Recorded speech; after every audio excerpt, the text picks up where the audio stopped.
Avec 8 000 moins euros. de 10 000 euros, Ouais. tu as tout plaqué, t'es venu ici.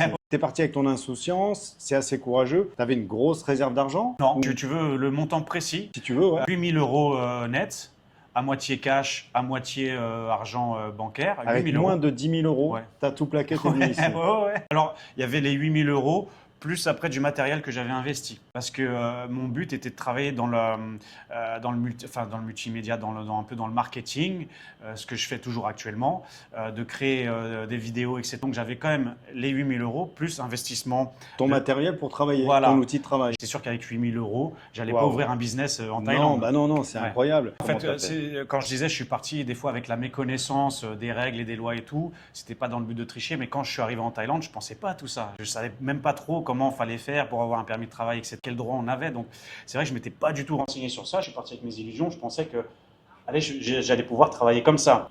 Et tout de suite, quelqu'un m'a recadré quand même assez vite. Non, mais tu peux pas faire ça, sinon l'immigration va te tomber dessus. Non, donc du coup, c'est vrai que au début, je pensais que j'allais démarrer le job comme ça, aller proposer mes services de vidéo, de graphiste, comme ça directement, alors qu'on n'a pas le droit. Donc c'est Ouais, important. Et à quel point, pour te dire que dans ma valise, les trois quarts du poids de ma valise, c'était des flyers, c'est des cartes de visite.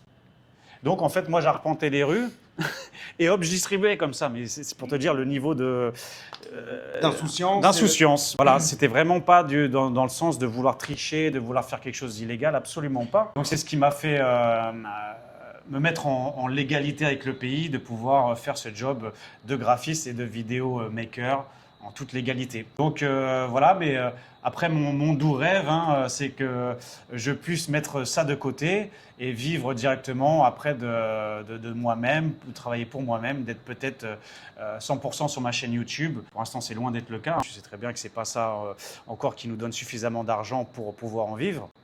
Mais pourquoi pas? On ne sait pas, ça Ça peut serait avoir sur d'autres débouchés, ça peut faire plein de. exactement. Et puis par la suite, voilà, mon rêve, ce serait, ouais, c'est ça, d'essayer d'être un peu plus, de vivre par moi-même et d'être plus indépendant. Plus indépendant.